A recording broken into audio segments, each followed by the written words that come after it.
Olá pessoal, faz bastante tempo que eu não faço vídeo relativo à Lei 13.954, a nova lei dos militares, e eu resolvi fazer um porque surgiu de última hora, já na prorrogação, já nos acréscimos na disputa em pênalti, uma dúvida em relação ao adicional de disponibilidade. Dúvida essa que já estava morta e enterrada, tá? Por conta da demora de saída dos contra-cheques, isso aí eu explico, já vou explicar também por que acontece isso, mas por conta disso o pessoal ficou apreensivo e informações equivocadas se espalharam e o pessoal ficou mais apreensivo ainda, tá? Esse vídeo vai ser um pouquinho longo, que eu vou explicar tudo bem detalhadamente, tá? Enquanto eu vou puxando aqui para o artigo 8º da lei, eu vou comentando aqui. A demora nos contra-cheques, obviamente, foi por causa da atualização do sistema. A lei foi promulgada muito em cima da hora, do mês de janeiro, e atualizar os sistemas informatizados para processar os pagamentos de todo mundo conforme as novas regras não é tão trivial assim.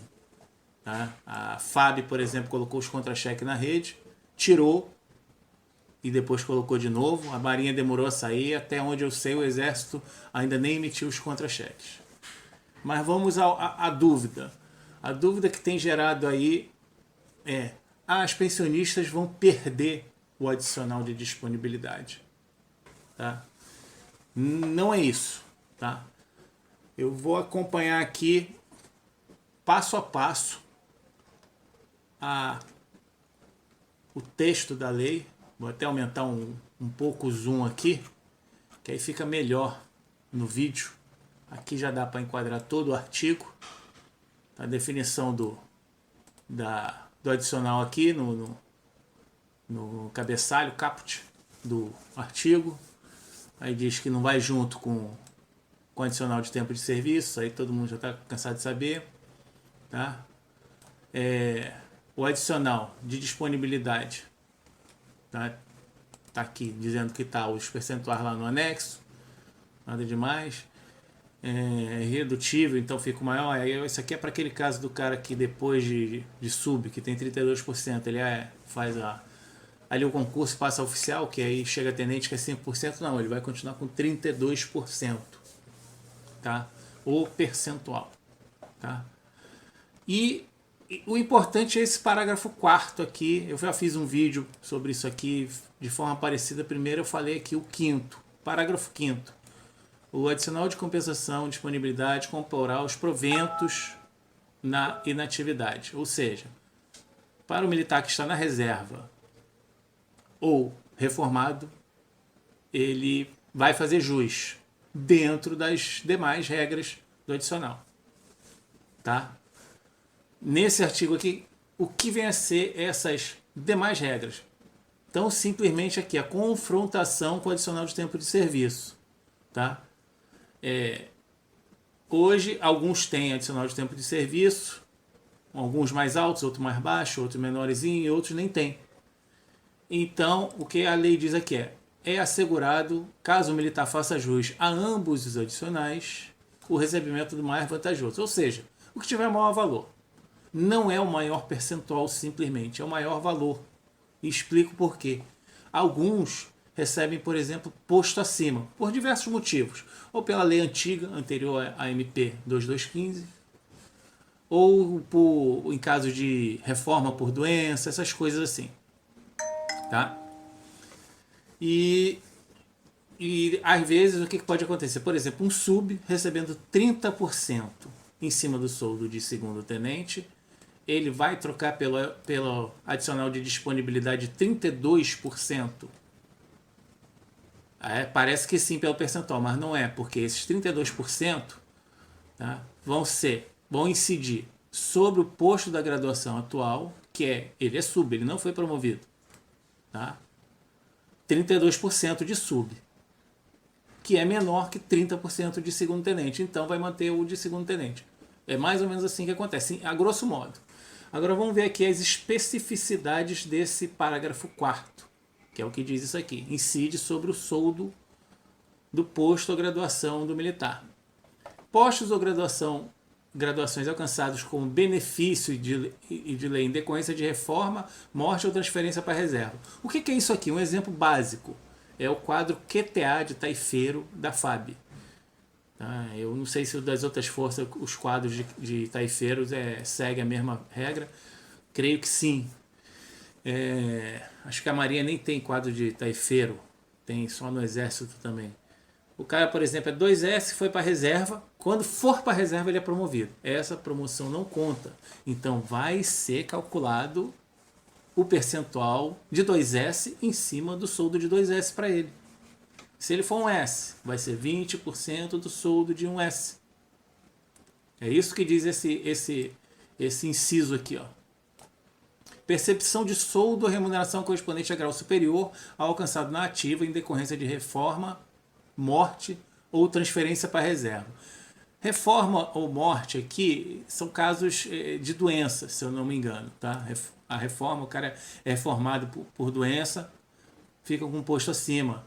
Morte também, ou às vezes a lei antiga. O cara morria e ele fazia jus até a pensão, deixar a pensão maior. Então tá aqui. Tá aí transferência para reserva. Isso aqui é tipicamente o pessoal antes da medida provisória. O pessoal recebia posto acima quando ia para reserva. Tá? E aí não vai contar esse posto acima, que é o que eu acabei de falar. O sub que recebe como tenente vai ser calculado em cima do soldo de sub, não em cima do soldo de tenente.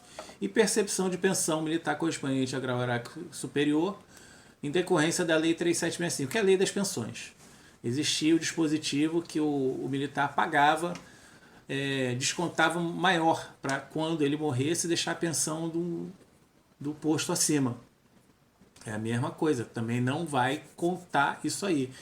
Por exemplo, o militar ele fez 30 anos naquela época, então ele já tinha o direito de ir para a reserva recebendo um posto acima. Por exemplo, ele era capitão, já ia receber como major, e quando ele morresse, né, ele estava descontando um posto acima, ele optava por descontar um posto acima, né, ele iria deixar a pensão como a de tenente-coronel para os beneficiários dele.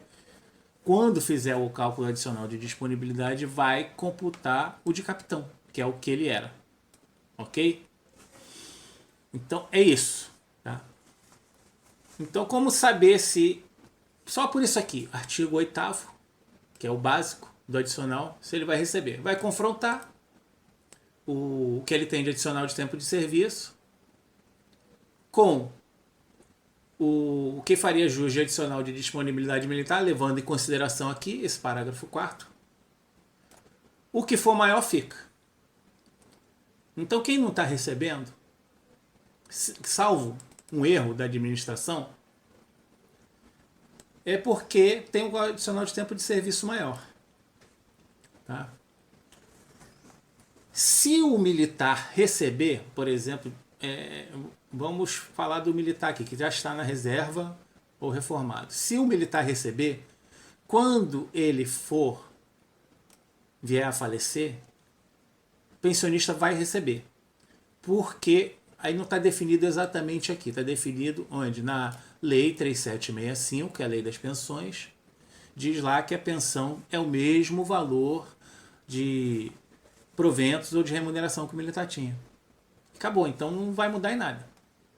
Tá? Ou seja, se o militar que está vivo passou a receber o adicional de disponibilidade, quando morrer, o pensionista vai receber. Ponto. Agora, se ele não recebe, aí a pensionista não vai receber. Ponto também. Simples assim. E uma outra coisa que está gerando muita dúvida no pessoal é isso aqui, é o artigo 20 da 13954, que ele estabelece exceções para o adicional de disponibilidade. Ele diz que não vai dar o adicional de disponibilidade para esse mundo de casos aqui, ó, que eu vou resumir de uma forma bem prática: ex-combatente e anistiado. Acabou. E tem mais. Se for enquadrado aqui, não importa se é o militar que ainda esteja vivo, ou se é o pensionista, depois que ele já morreu. O militar já não vai receber, então ele não tem que passar para pensionista. Agora vamos ver aqui o que está confundindo. Esse parágrafo diz: compensação por, é convidada a concessão do adicional de compensação por disponibilidade militar o pensionista, ex-combatente ou anistiado, cuja pensão, vantagem ou reparação tenha sido concedida com esses amparos aqui. Tá? A palavra pensionista, a palavra pensão, está gerando muita confusão. O pessoal pensa que é pensionista e pensão comum. Mas isso aqui é a chamada pensão especial de ex-combatente. Porque o ex-combatente, na verdade, ele não recebe um provento, ele recebe uma pensão especial. E quando ele morrer, ele deixa beneficiários ou dependentes. Agora eu não lembro se é beneficiário ou dependente, que é chamado. Se for o anistiado, ele recebe reparação financeira e aí ele deixa dependente. Vamos até abrir aqui, ó, esses. Estou clicando em cada um deles, está abrindo um monte de aba aqui. Está fora da área de gravação, mas está abrindo esse monte de aba aqui no meu navegador. Eu vou clicar em todos eles e a gente vai dar uma olhada em todos eles aqui, pelo menos o básico, o que é. 8794 de 1946. Vantagem que tem direito os herdeiros de militares que participaram da Força Expedicionária. Ou seja, herdeiros de ex-combatentes. Tá? Ou seja, esse cara já morreu. Tá? Por que ele não vai receber? Porque na época não existia nenhum adicional de tempo de serviço. Para todos os ex-combatentes, é esse o caso. Não existia. Porque quando foi a guerra? Na Segunda Guerra, Primeira Guerra, Guerra do Paraguai, lá no tempo do Império, sei lá, eles têm beneficiário recebendo ainda. E não existia.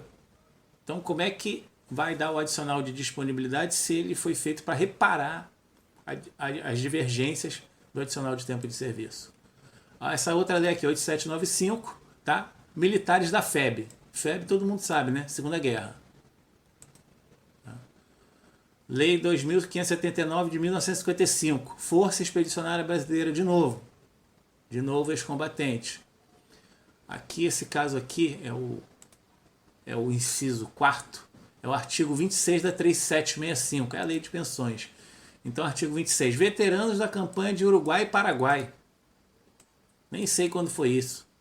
Quem lembra ainda da aula de história, diz aí pra gente. Quando é que foi isso? Tá? O outro aqui qual é? Artigo 30 da lei 4242. Tá? Então vamos lá. Artigo 30. Tá? Na verdade, ele é até um artigo revogado pela lei 8059. Mas é Segunda Guerra Mundial, FEB. Tá? E a lei 8059 é outra que vai abrir aqui. Tá ok? O legislador optou por botar as duas aqui só para ser de forma redundante. Tá? Para ter certeza de que isso aqui não vai ter amparo. Senão o cara vem aqui, essa aqui revoga, não tem amparo pela 13954, mas é a anterior que foi revogada, porque eu era amparado pela anterior. Então, para não ter esses rolos de legislação, aí ele já colocou as duas aqui. Tá? Lei 5.315 de 67, Segunda Guerra Mundial, ex-combatentes. Tá? Ex-combatente na 6592 de 1978. Pensão especial que trata 6592. Tá? 6592 é anterior aqui. Ó. É o item anterior. E a 7424 ela remete a 6592. Tá? Pensão especial, ex-combatente. 8059, aquela que já foi citada aqui, que revogou a outra, ex-combatente da Segunda Guerra. As duas últimas é anistiado, tá? Lei 8878 de 1994 dispõe sobre concessão de anistia. Por que o anistiado não merece receber aqui? Começa que o anistiado é aquele cara que fez alguma coisa que o governo não gostou naquela época, né? E aí depois teve o benefício da anistia e deram pagamento para ele, tanto no meio civil quanto no meio militar. Tem uma lei similar aqui para o mundo civil, tá? Que rege o caso deles, e no caso dos militares aqui, essa é uma das leis. Ela diz aqui como é que é o amparo, tá? E por que ele não tem? Porque o cara saiu, ele, sei lá, desertou, sumiu, fugiu, E a contagem de tempo de serviço dele ficou, né, esculhambada. Então não tem contagem de tempo de serviço, mesmo que já houvesse adicional na época. Tá? A próxima 10559 é a mesma coisa. Tá? Regulamento, atos das disposições transitórias. Tá? E ele, deixa eu ver aqui se tem qual é o, né, pela lei, mas ela fala também de anistiado. Quer ver? Ó, regime do anistiado político. Tá? Então são remunerações, são rendimentos, na verdade, que não são remunerações, são esses rendimentos, o tipo deles é reparação financeira ou pensão especial, ou vantagem pecuniária, que esse pessoal recebe e já não tinha direito ao adicional de tempo de serviço. E por isso não faz jus ao adicional de disponibilidade, que veio para reparar divergências do adicional de tempo de serviço. Tentar equalizar o máximo possível. Ok, pessoal? Então, resumindo, se o militar passar a receber o adicional de disponibilidade, pensionistas deles vão receber quando ele morrer. Tá? Então não tem essa de... Eu já ouvi gente falando que eu vou lá no quartel, o cara quer dar reserva já, veterano. Vou lá no quartel, vou mandar voltar o ano N, porque no meu caso só aumentou 3% e não valeu a pena, porque depois a minha esposa não vai ganhar se eu morrer. Entendeu? Então, deixa do jeito que tá. Não mexe nisso porque vai piorar. Beleza? Enfim, é isso. Muito obrigado aí pela atenção e espalhe essa informação. Valeu!